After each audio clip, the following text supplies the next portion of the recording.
Hello everyone, welcome to ओकुल में आप सभी का स्वागत है। आइए अपनी इस फंडामेंटल्स ऑफ फिजिकल ज्योग्राफी की जो जर्नी है एनसीईआरटी क्लास 11th की, उसको आगे बढ़ाते हैं।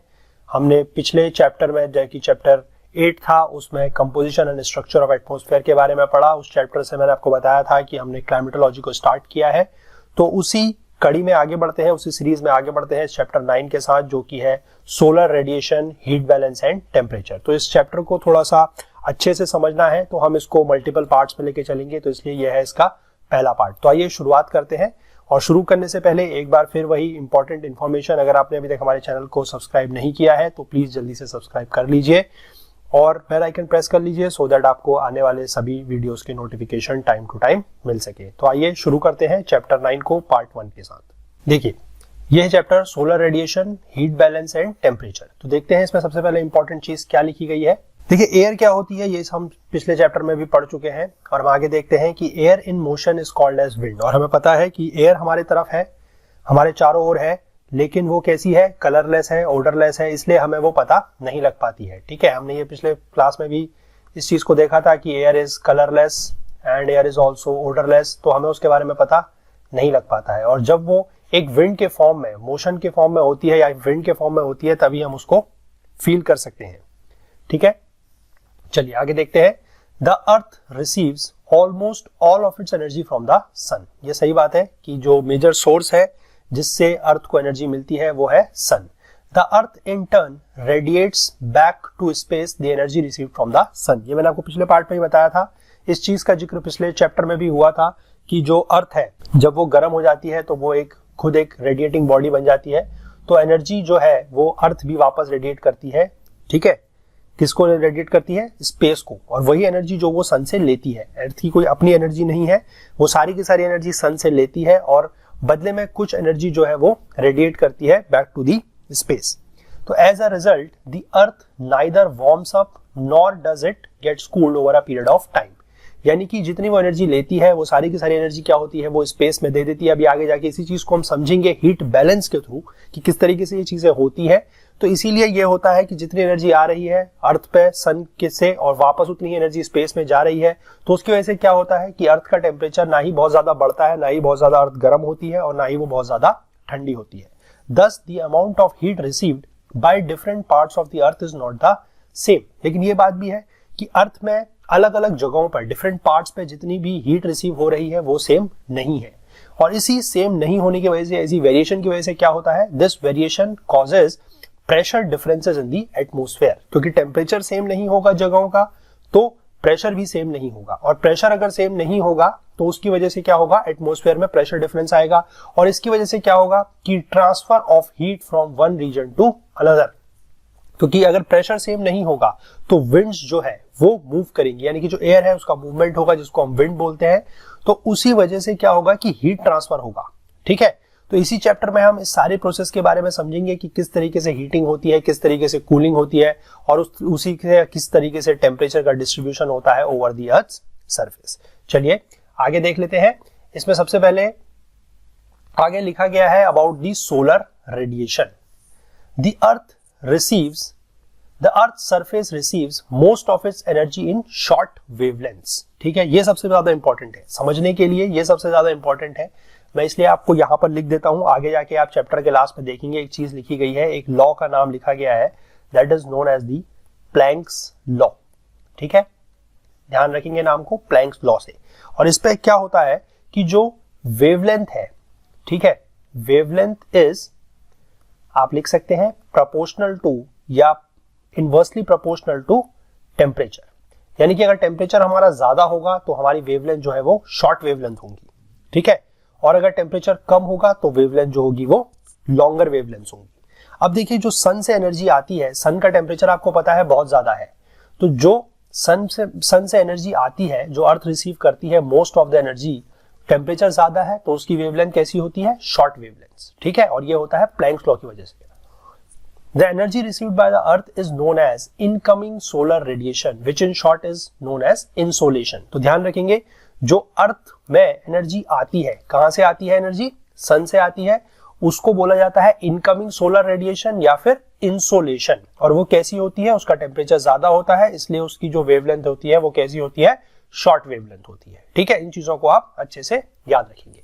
आगे देखिए, as the earth is a geoid resembling a sphere. अब यहां पर देखिए एक और इंपॉर्टेंट टर्म आया है, जियोइड। अर्थ का शेप जो होता है उसको बोला जाता है geoid, that is earth like shape.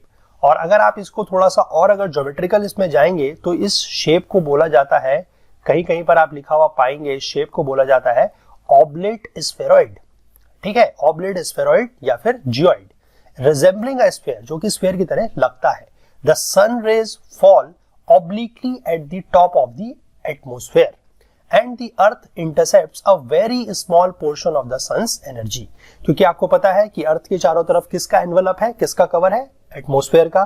तो जब पहले सन रेज आती है, जो सन की इंसोलेशन आती है, वो ऑब्लिकली फॉल करती है। ऑब्लिकली मतलब स्लांटली, मतलब वो डायरेक्टली स्ट्रेट फॉल नहीं करती है और वो एटमॉस्फेयर के ऊपर आती है, फिर वो एटमॉस्फेयर को इंटरसेप्ट करती है, एटमॉस्फेयर से पास करती है और फिर वो अर्थ की सरफेस पर आती है, जो कि बहुत ही कम पोर्शन होता है, बहुत ही स्मॉल पोर्शन होता है। On an average earth receives 1.94 calories per square centimetre per minute at the top of its atmosphere. ध्यान रखिएगा, on the top of the atmosphere ही ये सिर्फ 1.94 calories per square centimetre per minute है। देखिए बहुत कम है, और वो भी ऑन टॉप ऑफ एटमॉस्फेयर। तो जब ये एटमॉस्फेयर के थ्रू पास होगी, वहां पर आप देखेंगे कि अभी कुछ एनर्जीज जो होती है वो स्कैटर होती है, कुछ एब्जॉर्ब होती है, कुछ वहां से रिफ्लेक्ट बैक हो जाती है। तो उन सब की वजह से जो अर्थ की सरफेस पर एनर्जी आएगी वो और भी कम हो जाएगी। ठीक है, चलिए आगे देखते हैं। आगे लिखा गया है, the solar output received at the top of the atmosphere varies slightly in air due to the variation of the distance between the earth and the sun. अब आपको पता है कि जो सन है वो एक जगह पे है, ठीक है, एक जगह पे है, या आप कह सकते हैं कि वो किसी का चक्कर नहीं लगा रहा है, वो मूवमेंट करता है, उसका एक स्पाइरल मूवमेंट होता है, पर we will not go into that much part. ठीक है, जो अर्थ है, हमने यही पढ़ा है अभी तक कि earth revolves around the sun. तो earth revolves around the sun in an elliptical orbit, ये भी आपको पता होगा। अर्थ जो है वो एलिप्टिकल ऑर्बिट में मूव करती है अराउंड द सन। ठीक है, अब एलिप्टिकल ऑर्बिट में मूव करने का मतलब क्या है, देखिए ये मान लीजिए आपका सन है और जो अर्थ है वो इस पाथ में मूव करती है, इस तरीके से, दिस इज योर अर्थ। ठीक है, तो कभी ये सबसे दूर होगी सन के, कभी ये सबसे पास होगी। तो उस पास और दूर होने की वजह से भी जो सोलर आउटपुट रिसीव होता है उस पर थोड़ा बहुत चेंजेस आते हैं। तो during its revolution around the sun, the earth is farthest from the sun. बहुत ज्यादा अंतर नहीं है, फारदेस्ट फ्रॉम द सन की जो डिस्टेंस है that is 152 million kilometre on 4 जुलाई। ठीक है, और इस पोजीशन को बोला जाता है एफिलियन। ओके, तो और 3 जनवरी को क्या होता है, the earth is nearest to the sun. बहुत ज्यादा अंतर नहीं है, देखिए सिर्फ 5 मिलियन किलोमीटर का अंतर है, 147 million kilometre. This position is called perihelion. ठीक है, 5 मिलियन किलोमीटर का मतलब भी हो गया 50 लाख किलोमीटर। तो बहुत ज्यादा डिस्टेंस है अगर वैसे देखा जाए तो, लेकिन आपस में आप कहो कि 152 और 147 में बहुत ज्यादा अंतर नहीं है। तो इसलिए जो एनुअल इंसोलेशन रिसीव होता है by the earth on 3 January is slightly more, क्योंकि पास है, 147 है, 5 मिलियन किलोमीटर पास है, तो इसलिए जो इंसोलेशन रिसीव होगा 3 जनवरी को वो ज्यादा होगा as compare to that on 4th of July. लेकिन ये इफेक्ट जो है, however this effect of this variation in the solar output is masked by other factors, यानी कि ये कोई बहुत बड़ा वेरिएशन नहीं है। Like other variation, other factors क्या क्या है, like the distribution of land and the sea and the atmospheric circulation. So hence this variation in the solar output does not have great effect on the daily weather changes on the surface of the earth. तो बहुत ज्यादा कोई फर्क नहीं पड़ता है। ठीक है, चलिए आगे देखते हैं। अब ये जो वेरिएबिलिटी है, variability of insolation at the surface of the अर्थ, ये क्या है देखिए, the amount and the intensity of insolation very during a day in a season and in a year. ये तो सीधी सी बात है कि जो इंसोलेशन की इंटेंसिटी है वो दिन में, यानी कि दिन में भी चेंज होती है, ड्यूरिंग द डे भी चेंज होती है, सीजनली भी चेंज होती है, यानी कि अकॉर्डिंग टू द सीजन भी कम होती है, और एक साल में भी कम होती है, इन एयर भी वो चेंज होती है। और जो फैक्टर है, the factors that cause these variations in insolation are, वो क्या क्या है देखिए। पहला है the rotation of the earth on its axis, बहुत इंपॉर्टेंट फैक्टर है। दूसरा है the angle of inclination of the sun's rays. ठीक है, तीसरा है the length of the day. The fourth one is the transparency of the atmosphere. Fifth one is the configuration of land in terms of its aspect. Okay, ये 5 important factors हैं जो important है या फिर जो रिस्पॉन्सिबल है आप कह सकते हैं for the variation in the intensity of insolation and its amount. ठीक है, तो क्या क्या है? Angle of inclination of the sun's rays, rotation of the earth on its own axis, length of the day, transparency of the atmosphere and the configuration of the land in terms of its aspect. ठीक है, aspect क्या होता है basically ये मैं आपको अभी समझाता हूं।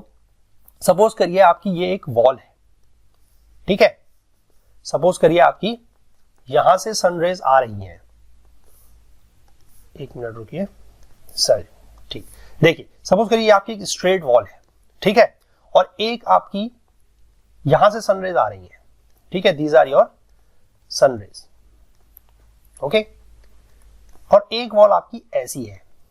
तो अब आप बताइए इन दोनों वॉल्स में से किस वाली वॉल्स में ज्यादा सनरेज इफेक्ट होंगी, मतलब ज्यादा सनरेज कहां पर आएंगी? देखिए यहां पर सनरेज कम होंगी, समझते हैं, और यहां पर सनरेज ज्यादा होंगी। तो यही चीज को बोला जाता है एस्पेक्ट। यानी कि अगर कोई हिली एरिया है, वो अगर आपका प्लेन एरिया होगा तो यहां पर सनरेज देखिए ऑब्लिक पड़ेंगी, ठीक है, और अगर कोई ऐसा एरिया होगा जो इसके परपेंडिकुलर होगा तो वहां पर सनरेज ज्यादा पड़ेंगी। इसी को बोला जाता है एस्पेक्ट, कि जितना ज्यादा अगर उसका एस्पेक्ट होगा, यानी कि जितना ज्यादा वो स्लांट होंगी, तो वहां पर उतनी ही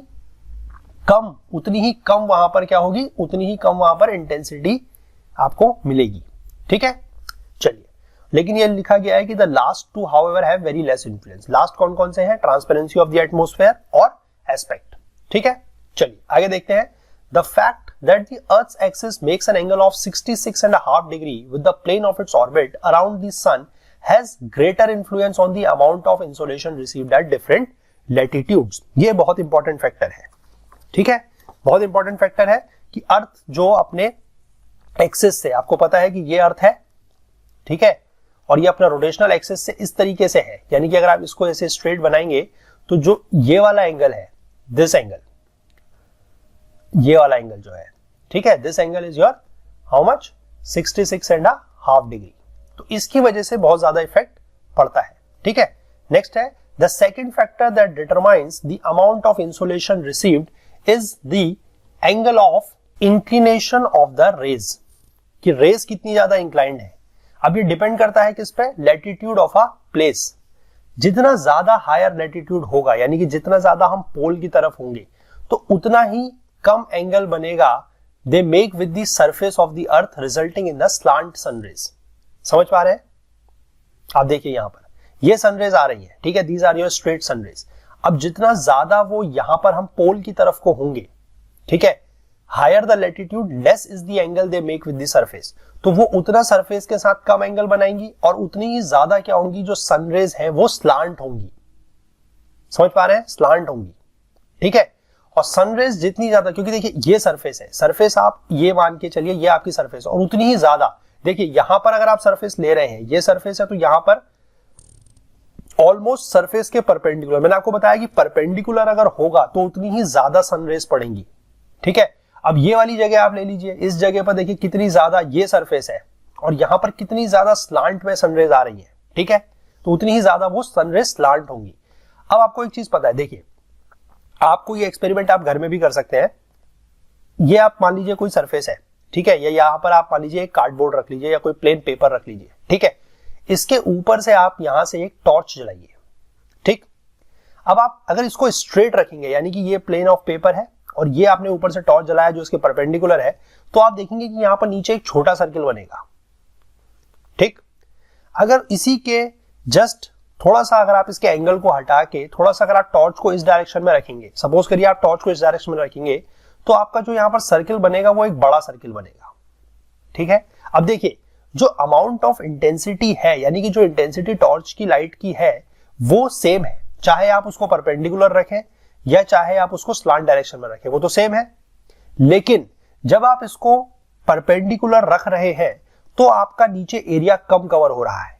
ठीक है, यानी कि इंटेंसिटी पर एरिया वो ज्यादा है, और दूसरे केस में जब आप इसको स्लांट रख रहे हैं तो एरिया बढ़ गया, तो इंटेंसिटी पर एरिया जो है वो कम हो जाएगी। समझ पाए? इस चीज को आप बिल्कुल अच्छे से समझ लीजिए। The area covered by vertical rays is always less than the slant rays. देखिए यही चीज यहां पे लिखी है, जब वर्टिकल है तो एरिया कम है, जब स्लांट है तो एरिया ज्यादा है।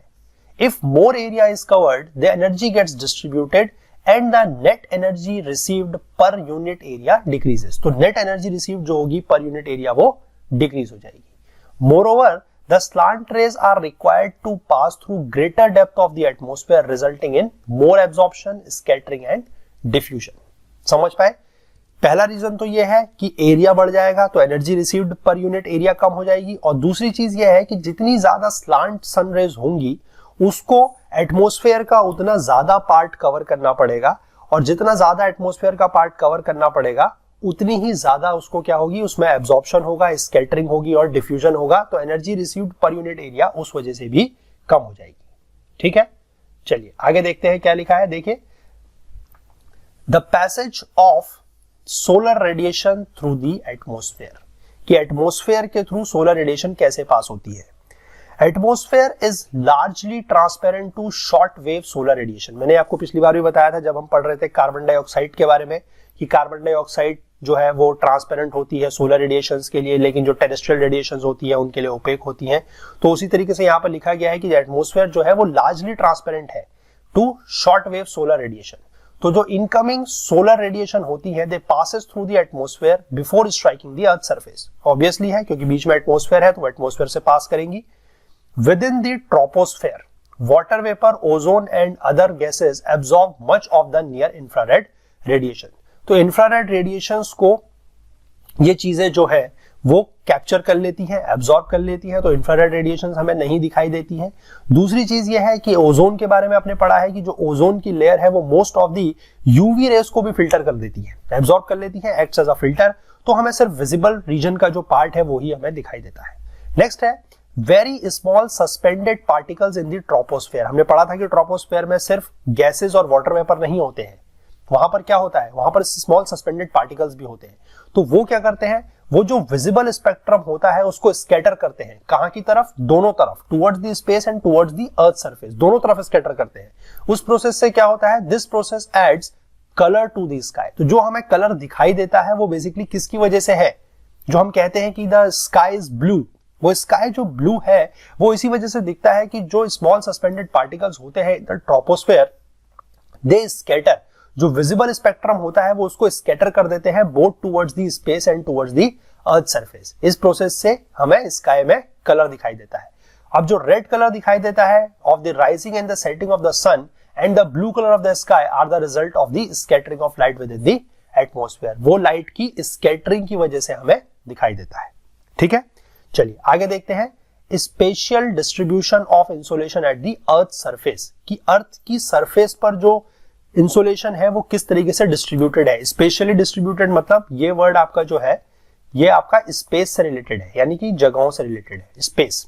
ठीक है, चलिए the insolation received at the surface varies from about 320 watt per metre square in the tropics to about 70 watt per metre square in the poles. देखिए पोल्स में बहुत कम है, पोल्स में अराउंड आप कह सकते हैं कि ये 1/4 से भी कम है। ठीक है, ट्रॉपिक्स में ज्यादा है क्योंकि मैंने आपको बताया कि ट्रॉपिक्स में आपका क्या होगा कि जो सनरेज है वो किस तरीके से होंगी, जो सनरेज है वो काफी ज्यादा परपेंडिकुलर होंगी सरफेस के, तो वहां पर एरिया जो है वो कम होगा, और एरिया कम होगा तो उसकी जो एनर्जी या फिर आप कह सकते हैं कि इंटेंसिटी पर यूनिट एरिया है वो ज्यादा होगी। ठीक है, और उस तरीके से पोल्स में सनरेज काफी ज्यादा स्लांट होंगी तो वहां पर जो एरिया है वो बहुत ज्यादा होगा, इसलिए एनर्जी पर यूनिट एरिया जो है वो बहुत कम होगी। ठीक है, चलिए आगे देखते हैं क्या लिखा है। देखिए maximum insolation is received over the सब ट्रॉपिकल डेजर्ट्स। मैक्सिमम इंसोलेशन जो है वो सब ट्रॉपिकल डेजर्ट्स में होती है जहां पर क्लाउडीनेस जो है वो सबसे कम होती है। अब किस तरीके से क्लाउड्स फॉर्मेशन होते हैं ये भी हम अभी आगे पढ़ेंगे, फिलहाल आप इस चीज को समझ के चलिए कि सब ट्रॉपिकल डेजर्ट्स में जो इंसोलेशन है वो सबसे ज्यादा होती है। Equator receives comparatively less insolation than the tropics. देखिए बहुत इंपॉर्टेंट है, सब ट्रॉपिकल डेजर्ट्स में ज्यादा है, जबकि अगर आप सिर्फ उस कंसेप्ट को लेके चलेंगे कि अगर परपेंडिकुलर सनरेज आ रही हैं तो इंटेंसिटी ज्यादा होनी चाहिए, पर ऐसा नहीं है। जो सब ट्रॉपिकल डेजर्ट्स होते हैं जहां पर क्लाउडीनेस सबसे कम है वहां पर इंटेंसिटी सबसे ज्यादा है, और दूसरी जगह लेस इंसोलेशन है इक्वेटर पे। इक्वेटर पे क्यों है? इक्वेटर पे इसलिए होता है क्योंकि इक्वेटर पे आपने देखा होगा कि क्लाउड्स बहुत ज्यादा फॉर्मेशन होती है। इक्वेटर पे, इक्वेटोरियल रीजन्स पे या ट्रॉपिक्स पे आप कह सकते हैं कि बारिश ज्यादा होती है, तो वहां पर जो है वो इंसोलेशन जो है वो कम है। फिर generally at the same latitude, अगर हम सेम लैटिट्यूड की बात करें तो insolation is more over the continent than over the oceans, क्योंकि फिर वही बात है कि ओशियंस के ऊपर जनरली क्या होते हैं कि क्लाउड्स कवर रहते हैं, क्योंकि वहां पर मॉइस्चर बहुत ज्यादा होता है तो वहां पर क्लाउड्स कवर बनते हैं, तो इसलिए वहां पर इंसोलेशन कम होती है और कॉन्टिनेंट के ऊपर ज्यादा होती है। और इन विंटर में जो मिडिल एंड हायर लैटिट्यूड्स है वहां पर लेस रेडिएशन होती है देन इन समर। ठीक है, चलिए तो इस पार्ट पे हम इसको इतना ही रखते हैं। अगले पार्ट में हम heating and cooling of the atmosphere के बारे में समझेंगे और हीट बजट के बारे में समझेंगे, जो कि बहुत इंपॉर्टेंट है, तो अगले पार्ट को मिस मत कीजिएगा। बहुत जल्द वो वीडियो आपके सामने आएगा, तब तक इस वीडियो को हम इतना ही रखते हैं। ओके, आई होप आपको ये पार्ट अच्छा लगा होगा, ये वीडियो आपको पसंद आया होगा, क्योंकि इसमें हमने बहुत इंपॉर्टेंट टॉपिक को स्टार्ट किया है, जो कि है सोलर रेडिएशन के बारे में। अगले पार्ट में हम हीट बैलेंस के बारे में बहुत अच्छे से पढ़ेंगे। तो अगर आपको ये वीडियो पसंद आया हो तो प्लीज इसको लाइक कीजिए, शेयर कीजिए अपने कलीग्स के साथ, अपने फ्रेंड्स के साथ, सो दैट सबको ये चीज फायदे पहुंचाए। और चैनल को हमारे जरूर सब्सक्राइब कीजिए, बेल आइकन प्रेस कीजिए to get all the latest notifications from us. बहुत जल्द अगले पार्ट के साथ हम आपको मिलेंगे, please don't miss that part. और अगर आपने पुराने चैप्टर्स हमारे कुछ मिस आउट किए हैं इस class 11 fundamentals of physical geography के, तो आप उनको भी जल्दी से कवर अप कर लीजिए। हम आपके लिए नए नए वीडियोस बहुत जल्द लेके आते रहेंगे। तो मिलते हैं अगले पार्ट में। Till then, thank you, do take care of yourself and have a nice day.